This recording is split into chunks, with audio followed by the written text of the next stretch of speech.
بعد فقد قال الله تعالى في كلامه المجيد والفرقانه الحميد أعوذ بالله من الشيطان الرجيم بسم الله الرحمن الرحيم يا أيها الذين آمنوا توبوا إلى الله توبة نصوحا عسى ربكم أن يكفر عنكم سيئاتكم ويدخلكم جنات تجري من تحتها الأنهار وقال رسول الله صلى الله عليه وسلم التائب من الذنب كمن لا ذنب له وقال رسول الله صلى الله عليه وسلم كلكم بني آدم خطاء وخير الخطائين التوابون أو كما قال عليه الصلاة والسلام الحمد لله معزز محترم حاضرين আল্লাহ পাক রব্বুল আলামিনের দরবারে লাখ কোটি শুকরিয়া যে মহান রব্বে করিম আমাদেরকে সুন্দর একটি দ্বীনি মজমায় জান্নাতের বাগানে পার্ট অফ হেভেন গার্ডেন ইংরেজিতে বলা হয় গার্ডেন আরবিতে বলা হয় হাদিকাতুন জান্নাতের বাগানে আসার এবং বসার মতো তৌফিক দান করলেন সে মহান রব্বে করিমের দরবারে সকলে অন্তর অন্তঃস্থল থেকে শুকরিয়া আদায় করছি সকলে চিৎকার বলেন আলহামদুলিল্লাহ সম্মানিত মুআজ্জিন মুহতারাম হাজিরিন আমি আপনাদের কাছে একটা কথাই বলতে চাইব এটা যদি গানের কনসার্ট যদি হইতো তাহলে দেখতে পারতেন এইখানে মানুষজন ভিড় জমে যেত কথা বলেন ঠিক কিনা আমরা দেখতে পাচ্ছি এদিক সেদিকে ঘোরাফেরা করতেছি যদি এটি গানের যদি মজমায় হইত বড় একটা শিল্পীকে যদি আনা যাইত দেখতেন এখানে মানুষজন আটানো যাইত না আমরা হতবাক হয়ে যাই এর যদি হাদিস শরীফে এসেছে ৭৩টা দল হবে কয়টা দল ৭৩ দলের মধ্যে এক কাতার দল যাবে জান্নাতি বাকি ৭২ কাতার যাবে জাহান্নামী কয় কাতার যাবে জান্নাতি এক কাতার ওই এক কাতার মধ্যে কারা সৌভাগ্যবান ব্যক্তি হবে গোটা এলাকার মধ্যে একজন শুধু জান্নাতে যাবে কয়জন একজন দেখেন কি একটা অবাক কোন মানুষ নাই আমরা এদিক সেদিকে ঘোরাফেরা করতেছি কিছুই মনেই হচ্ছে না হাদিস শরীফে এসেছে যদি কোনো ব্যক্তি জান্নাতের এটা আজকের জন্য জান্নাতের একটা বাগান চতুর্দিক থেকে ফেরেশতারা আজকে জান্নাতের বাগানে বেষ্টন করে ঘিরে নিয়েছেন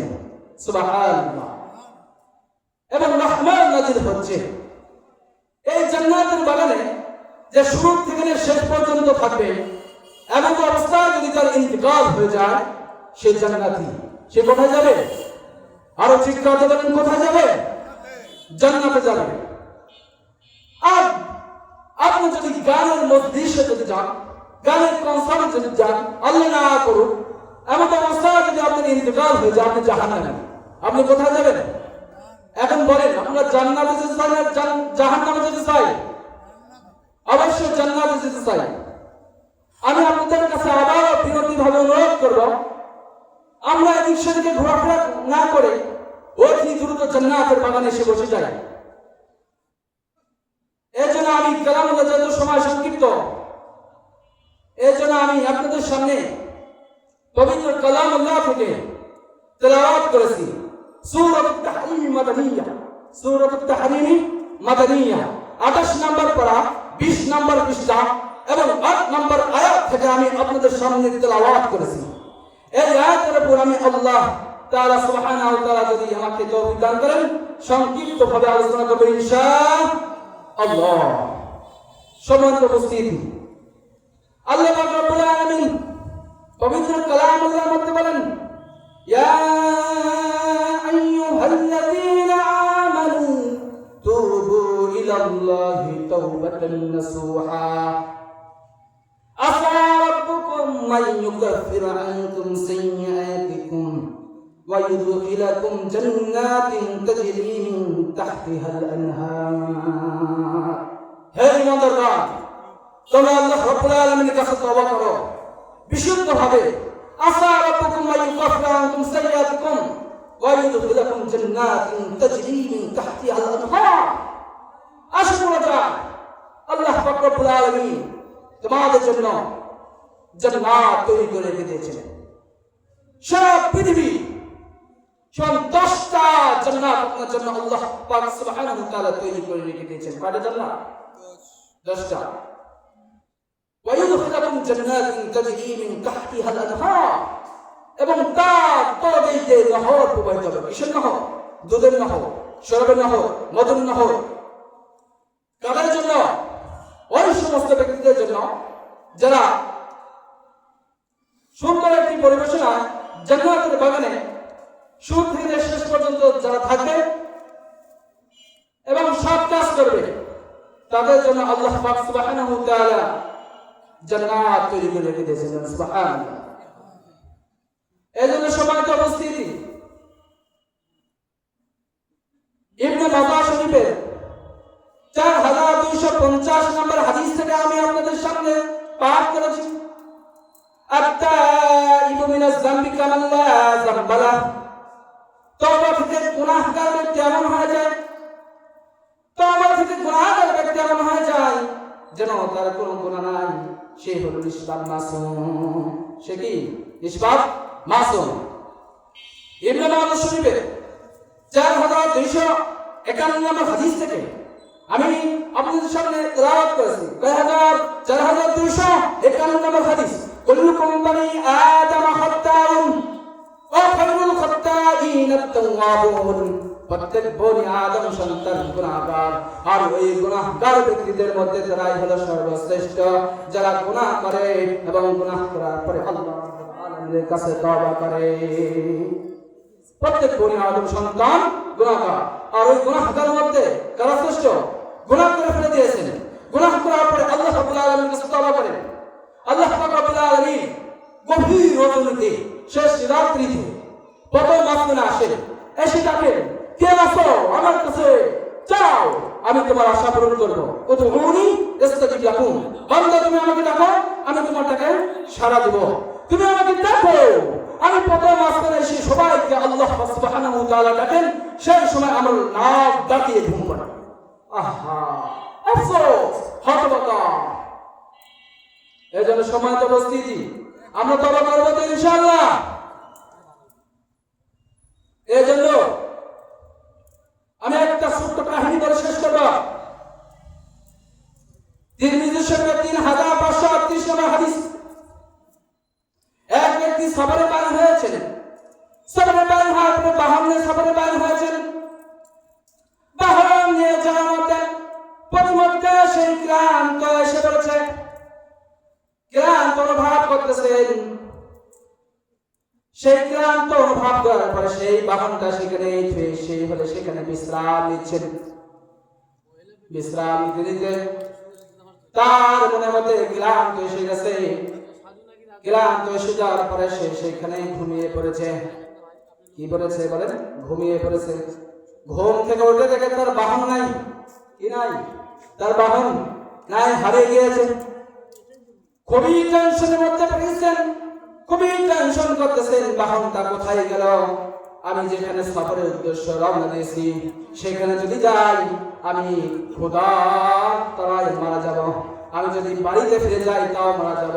পরবর্তীতে সেই সিদ্ধান্ত নিলেন, সেখানে সে আবার কি করলেন? বিশ্রাম নিলেন এবং আল্লাহ রাব্বুল আলামিনের কাছে আস্তাগফিরুল্লাহ আস্তাগফিরুল্লাহ আস্তাগফিরুল্লাহ আল্লাযী লা ইলাহা ইল্লা হুয়াল হাইয়ুল কাইয়্যুম ওয়া আতুবু ইলাইহি।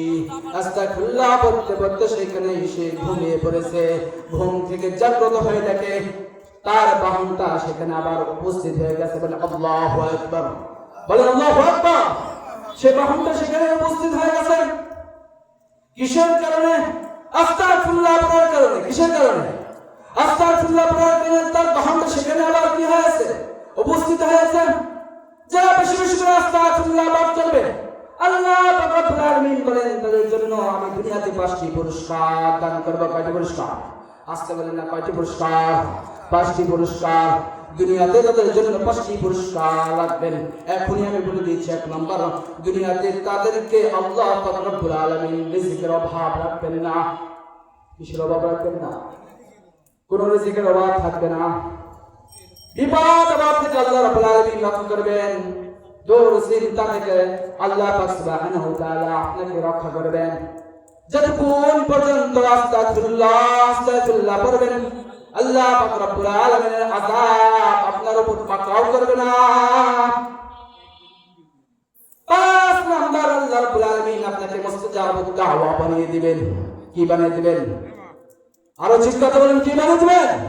মুস্তাজাবুদ দাওয়া বানিয়ে দিবেন। মুস্তাজাবুদ দাওয়া মানে যে দোয়া করবেন আল্লাহ পাক রব্বুল আলামিন আপনার সেই দোয়া কবুল করবে। আল্লাহু আকবার। আস্তাগফিরুল্লাহ সবাই পড়বেন ইনশাআল্লাহ। মাইকের আওয়াজ যতদূর যাচ্ছে, পর্দার আলো থেকে মা বোনেরা শুনতেছেন, ডান কান্দে শুনলে বাম কান্দে বাহির করে দিলে নাম শোনার নাম কানে না। আপনি তখন সাকসেসফুল হবেন। You are very successful. তখন সাকসেসফুল হবেন যখন আপনি নিজে শুনবেন, নিজে শোনার পর নিজে আমল করবেন। শুধু নিজে আমল করলে চলবে না, নিজের পরিবারকে অ্যাডভাইস দিতে হবে। নিজের পরিবারকে দিলেই চলবে না, নিজের সন্তানদেরকে এই কথাগুলো পৌঁছে দিতে হবে। আমার পক্ষ থেকে একটি বাক্য হলেও উপর মুসলমান ভাইদেরকে পৌঁছে দাও। এটা নবী মুহাম্মদ সাল্লাল্লাহু আলাইহি ওয়াসাল্লামের হাদিস। তো ব্যক্তি বাহন পার করে, ওই ব্যক্তি বাহন পার করে এত খুশি হয়েছেন, খুশির কারণে সেই ব্যক্তি বলে ফেলেছে, আল্লাহুম্মা আনতা আবদি ওয়া আনা রাব্বুক। কি বলেছেন? খুশির কারণে, ইয়া আল্লাহ আমি আপনার রব। কথাগুলো গভীর মনোযোগ শুনেন, ইম্পর্টেন্ট কথা বলা হচ্ছে। আল্লাহুম্মা আনতা আবদি ওয়া আনা রাব্বুক। হে আল্লাহ আমি আপনার রব, আপনি আমার গোলাম। কিসের কারণে? খুশির কারণে এসেছে, অন্তর থেকে বলে নাই। কিসের কারণে বলেছে? খুশির কারণে বলেছে। আল্লাহুম্মা আনতা আবদি ওয়া আনা রাব্বুক। হে আল্লাহ আমি আপনার রব, আপনি আমার গোলাম। কিসের কারণে বলেছে? অন্তর থেকে বলে নাই, খুশির কারণে বলেছে। কেন খুশির কারণে বলেছে? ওই যে বাহনটা হারিয়ে গিয়েছিল, হারিয়ে যাওয়ার পরে পাওয়ার পরে আল্লাহ রাব্বুল আলামিনের কাছে দুই হাত তুলে মুনাজাত করছেন, আল্লাহুম্মা আনতা আবদি ওয়া আনা রাব্বুক। হে আল্লাহ আমি আপনার রব, আপনি আমার বান্দা। এই জন্য সম্মানিত উপস্থিতি, যেন একটা খুশির কারণে যে বাহনটা পার করে তোমার পরিমাণ খুশি হয়েছে। এই জন্য হাদিস শরীফে এসেছে, লাউলা ফাহুবি তাওবাতু মিন আহাদিকুম বিদাল্লাহ ইযা ওয়াজাদাহু। তোমাদের মধ্যে যদি কোনো ব্যক্তি ওই যে বাহন পার করে যে পরিমাণ খুশি হয়েছে, তোমাদের মধ্যে যদি কোনো ব্যক্তি আমার কাছে তওবা করে, ওই তওবা করার কারণে আমি আল্লাহ সুবহানাহু ওয়া তাআলা ওই ব্যক্তির চাইতে কোটি কোটি গুণ আমি আল্লাহ পাক রব্বুল আলামিন খুশি হয়ে যায়। সুবহানাল্লাহ। আল্লাহ পাক রব্বুল আলামিন কি হয়ে যায়? খুশি হয়ে যায়। এই জন্য সূরাতুল ইয়াসিন 22 নম্বর পারা 19 নম্বর পৃষ্ঠা 62 নম্বর আয়াত থেকে আমি আপনাদের সামনে তেলাওয়াত করব। ইয়াসিন পবিত্র কালামুল্লাহর মধ্যে 114টি সূরা রয়েছে। কয়টি সূরা? প্রত্যেকটা সূরার অর্থ রয়েছে। সূরা ইয়াসিনের অর্থ কেউ জানেন না, এটা হচ্ছে হুরুফে মুকাত্তাত। এটা কি হুরুফে মুকাত্তাত। এখন বলতে পারেন হুরুফে মুকাত্তাত মানে কি? হুরুফে মুকাত্তাত এর অর্থ একমাত্র আল্লাহ পাক রব্বুল আলামিন ভালো জানেন, নবী সাল্লাল্লাহু আলাইহি ওয়াসাল্লাম জানেন না, সাহাবায়ে কেরাম জানেন না, তাবিঈন জানেন না, আবু মুস্তাহিদিন জানেন না, সালফে সালেহিন আহলে হক উলামায়ে কেরাম জানেন না। ألم على أفواههم وتكلمنا أيديهم وتشهد أرجلهم بما كانوا يكسبون। সেদিন কিয়ামতের কঠিন ময়দানের সময় তোমাদের মুখে মহল লাগিয়ে দেওয়া হবে, তোমরা মিথ্যা কথা বলবে, তোমরা মিথ্যা কথা বলবে। কাল কিয়ামতের দিন আল্লাহ রাব্বুল আলামিন তোমাদের মুখে মহল লাগিয়ে দেওয়া হবে, ফলে আপনাদের প্রত্যেক অঙ্গ প্রত্যঙ্গকে আল্লাহ রাব্বুল আলামিন কতবড় শক্তি দান করবেন। পাকে কতবড় শক্তি দান করবেন, হাতকে কতবড় শক্তি দান করবেন। এই হাতকে যে গুনাহ করেছেন, এই হাত কাল কিয়ামতের কঠিন ময়দানের সময় সাক্ষী দিবে। এই পা যে আপনি সিনেমা হলে গিয়েছেন, এই পা আপনার বিরুদ্ধে সাক্ষী দিবে। যশোর মনিহার সিনেমা হল শুনেছেন তো? যশোর মনিহার সবাই তো জানেন, যশোর মনিহার হল অনেক বড়। সেইখানে গিয়েছিলেন, সেইখানে গিয়ে আপনি এই পা দিয়ে হেঁটে হেঁটে সেইখানে সিনেমার হলে প্রবেশ করেছিলেন। এই পা কাল কিয়ামতের কঠিন ময়দানের সময় সাক্ষী দিবে। যেমন দুনিয়াতে সিসি ক্যামেরা আছে, গিয়ে দেখেন নাই? সিসি ক্যামেরা আছে, সিসি ক্যামেরা যদি কেউ চুরি করে দেখবেন চলে ধরা পড়ে, ঠিক কতরূপ ভাবে আল্লাহ পাক রব্বুল আলামিন ঠিক কাল কিয়ামতের দিন সিসি ক্যামেরার মাধ্যমে আপনাকে দেখানো হবে যে গুনাহ করেছেন, গুনাহের জন্য 7টি সাক্ষী দাঁড়াবে আপনার জন্য। কয়টি সাক্ষী? দুই কাঁধে দুই ফেরেশতা রয়েছে, দুই কাঁধে দুই ফেরেশতা সাক্ষী দিবে। Right angle, right angle, right angle মানে কি? রাইট শোল্ডার, রাইট শোল্ডার মানে শোল্ডার মানে কাঁধ, ইংরেজিতে বলা হয় শোল্ডার, আরবিতে বলা হয় মানআকিবুন। আরবিতে কি বলে? মানআকিবুন। মানআকিবুন মানে কাঁধ, ইংরেজিতে বলা শোল্ডার মানে কাঁধ। ডান কাঁধে ফেরেশতা থাকবেন, বাম কাঁধে ফেরেশতা থাকবেন। ডান কাঁধে ফেরেশতা থাকবেন সেই ভালো কাজ দেখবে, বাম কাঁধে যে ফেরেশতা থাকবে সেই আপনি যদি খারাপ কাজ করেন ওই খারাপ কাজ বাম কাঁধে যে ফেরেশতা রয়েছে সেই ফেরেশতা দেখবে। এই দুই কাঁধে দুই ফেরেশতা সাক্ষী দেখবেন। যে জমিনে গুনাহ করেছেন সেই জমিন আপনার বিরুদ্ধে সাক্ষী দেবে। কাল কিয়ামতের দিন সাক্ষী দেবে। আব্দুর রহমানের বাগানে জানুয়ারির মাসে 10 তারিখে রাত 3টায় আপনি জিনা কাজ করেছেন, এটা ফটো ট্যাগ করা থাকবে, ডাইরেক্ট আপনি দেখতে পারবেন। হায় হায় রাত্রি আফসোস করবেন, হায় হায় আমি গুনাহ করেছি, আল্লাহ আমাকে আপনি মাফ করে দিন। আল্লাহ বলবেন কোন আলেম থেকে শোনো নাই, কোন আলেমদের থেকে জানো নাই? গুনাহ করলে শাস্তি রয়েছে, পরকালে তোমার জন্য কঠিন শাস্তি রয়েছে। ইন্না আযাবি লাশাদীদ, তোমার জন্য কঠিন শাস্তি রয়েছে। দুই কাঁধে দুই ফেরেশতা সাক্ষী দেখবেন। যে জমিনে গুনাহ করেছেন সেই জমিন আপনার বিরুদ্ধে সাক্ষী দিবে। দুই হাত সাক্ষী দিবে, দুই পা সাক্ষী দিবে। কাল কিয়ামতের কঠিন ময়দানের সময় যে আপনি গুনাহ করেছিলেন এই গুনাহের জন্য 4টা সাক্ষী আপনাদের বিরুদ্ধে সাক্ষী দিবে। কয়টা সাক্ষী? আরো চিৎকার দিয়ে বলেন, কয়টা সাক্ষী? 4টা সাক্ষী দিবেন। এই জন্য সম্মানিত উপস্থিতি, কথাগুলো ভিড় মনোযোগ দিয়ে শুনবেন। এই জন্য আদম সন্তান বলতেই সব আদম সন্তান গুনাহগার, পয়গম্বররা বাদে সব নবীরা মাসুম। নবীরা দিনে 70 বার করে আস্তাগফিরুল্লাহ আস্তাগফিরুল্লাহ পাঠ করতেন।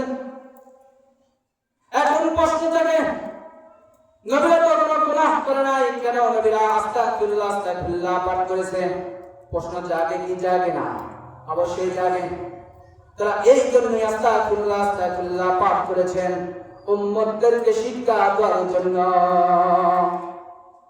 উম্মতরা যেন বেশি বেশি করে আস্তাগফিরুল্লাহ আস্তাগফিরুল্লাহ যেন বলতে পারে। এই জন্য নবী সাল্লাল্লাহু আলাইহি ওয়াসাল্লাম শিক্ষা দিয়েছেন উম্মতদেরকে। এই জন্য আমরা যেখানে থাকি না কেন আস্তাগফিরুল্লাহ আস্তাগফিরুল্লাহ আস্তাগফিরুল্লাহ আল্লাযী লা ইলাহা ইল্লা হুয়াল হাইয়ুল কাইয়্যুম বুখারী শরীফের বর্ণনা পড়ে ইস্তেগফার হচ্ছে সাইয়্যিদুল ইস্তেগফার। বলেন না কি ইস্তেগফার? সাইয়্যিদুল ইস্তেগফার। যে ব্যক্তি প্রত্যেক রাতে ঘুমানোর আগে সাইয়্যিদুল ইস্তেগফার পড়ে যদি ঘুমিয়ে যায়, সেই রাতে যদি ওই বান্দা যদি ইন্তেকাল হয়ে যায়, ইন্তেকাল হয়ে যাওয়ার সঙ্গে সঙ্গে সেই হলো জান্নাতি। সুবহান।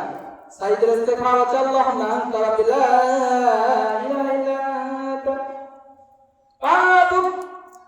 আস্তাগফিরুল্লাহ রাব্বি আস্তাগফিরুল্লাহ রাব্বি। বেশি বেশি করে পাপ করবেন।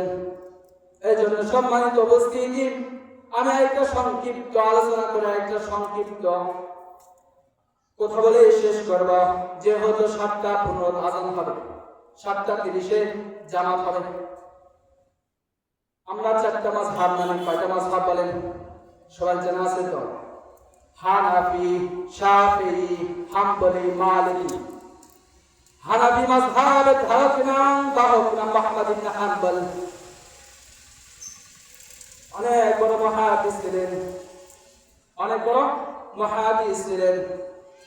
40,000 হাদিসের কালেকশন ইমাম মুহাম্মদ ইবনে হাম্বলের মধ্যে ছিল।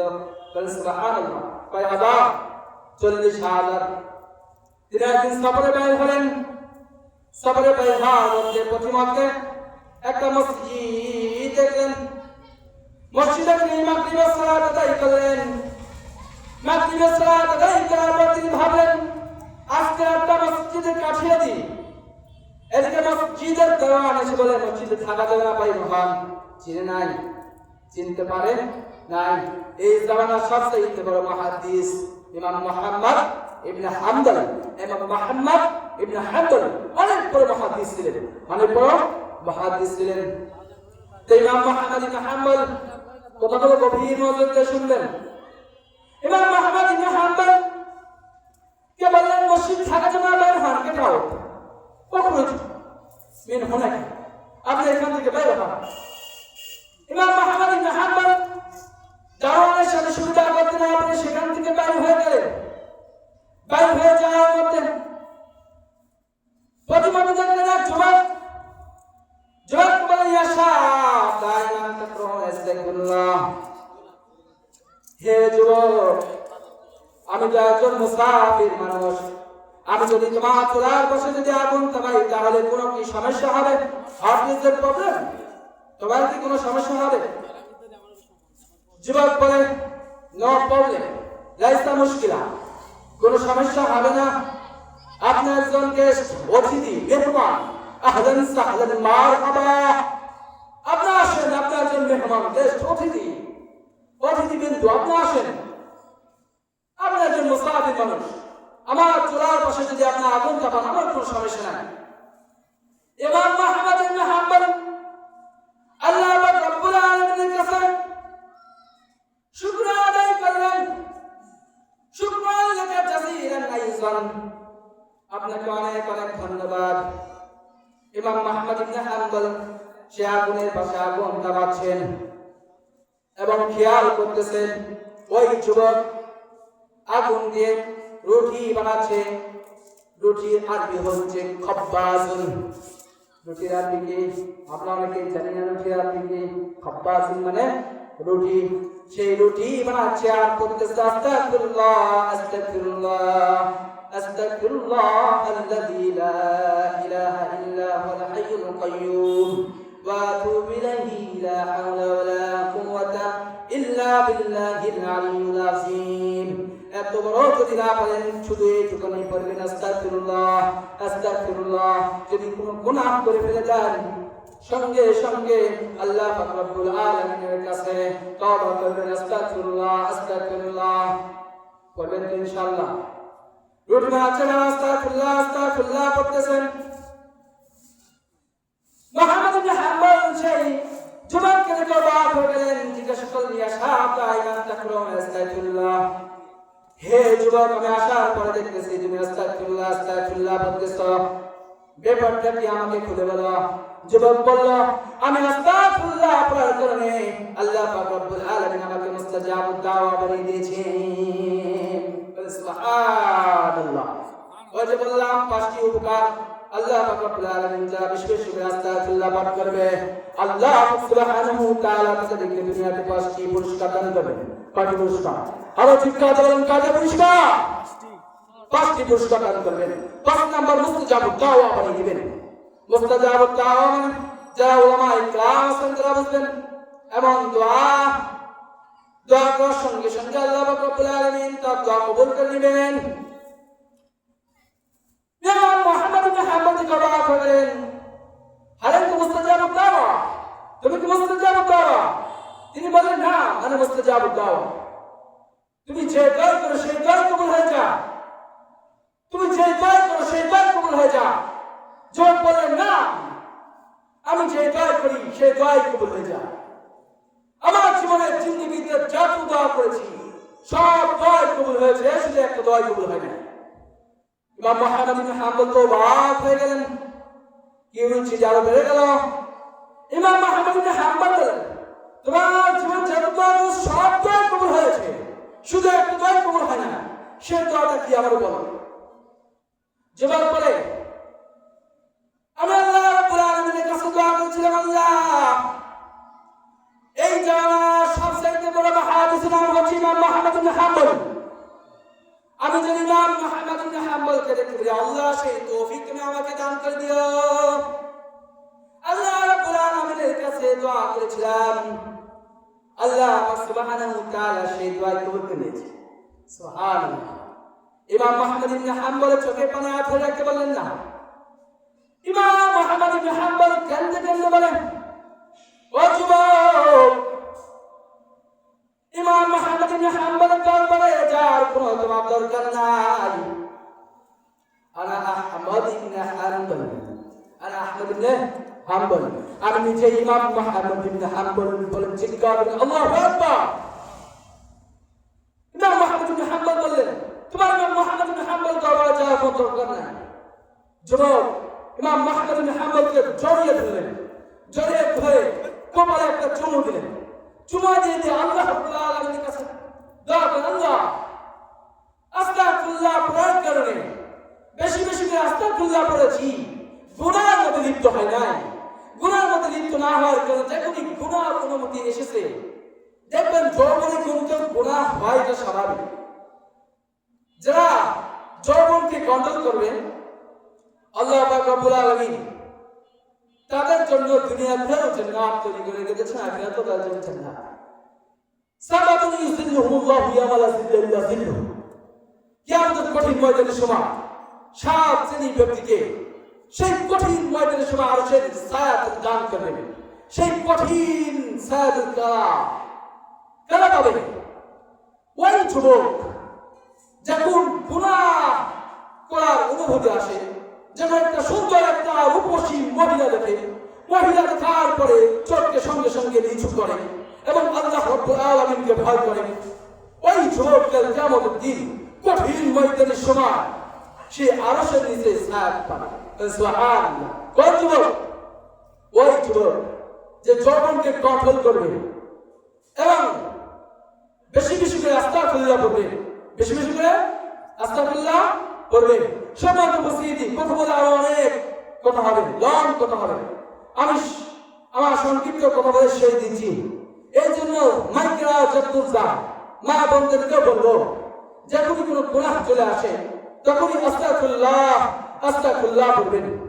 আল্লাহ রাব্বুল আলামিন আস্তাগফিরুল্লাহ পড়ার কারণে আল্লাহ রাব্বুল আলামিন আপনাকে মুস্তাজাবুদ দাওয়া বানিয়ে দিবেন এবং আপনার ঘরে বাইজিদ বুস্তামিন সন্তান আপনার ঘরে দান করবেন। বলেন চিৎকার করে সুবহানাল্লাহ। যারা বেশি বেশি করে আস্তাগফিরুল্লাহ পড়বে, যারা বেশি বেশি করে কোরআনুল কারীম তেলাওয়াত করবে, এই জন্য সম্মানিত উপস্থিতি, বেশি বেশি করে কোরআনুল কারীম তেলাওয়াত করবেন। যে ঘরে কোরআনুল কারীম তেলাওয়াত নাই, সেই ঘরটা যেন অন্ধকার আচ্ছন্ন হয়ে রয়েছে। এই জন্য যে ঘরে কোরআনুল কারীম বেশি তেলাওয়াত করা হয়, সেই ঘরে রহমতের ফেরেশতা প্রবেশ করেন।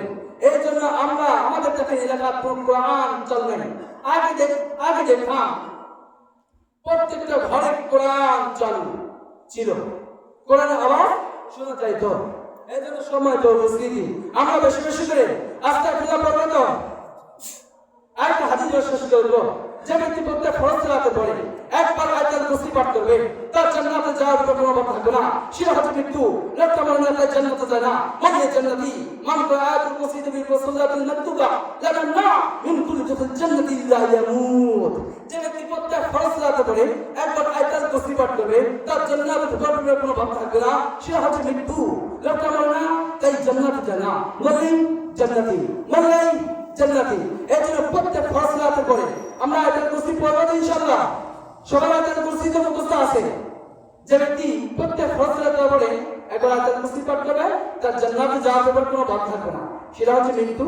লোকটা বলে না তাই জান্নাতে যায় না, বলে জান্নাতি। 5 ওয়াক্ত নামাজে ফরজ নামাজ কয় রাকাত? 17 রাকাত।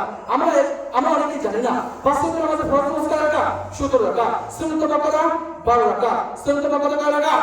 12 রাকাত। আমরা জানি না নামাজের ওয়াজিব কয়টি? 14টি। আমরা জানি না নামাজ ভাঙে জান কয়টি? 19টি। হায় হায় আফসোস, নিজেকে আমি আফসোস করে আমি নিজেকে প্রতিকার করতেছি। এই জন্য সমাজে উপস্থিতি আপনার সন্তানদেরকে মাদ্রাসা পড়ান। এলদি শিক্ষকরা ফরজাই তলাবুল ইলমি ফরিদাতুন আলাইকুল মুসলিমিন। আপনার সন্তানদেরকে এলদি শিক্ষকরা মানে 5 ওয়াক্ত নামাজ পড়তে পারে। 5 ওয়াক্ত নামাজের ফরজ নামাজ ওয়াজিব, নামাজের ওয়াজিব কয়টি?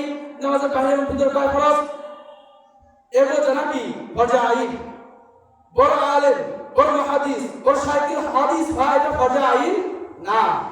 এলদি শিক্ষকরা ফরজাই মানে কোনটা হালাল কোনটা হারাম মানে চিনতে পারবেন।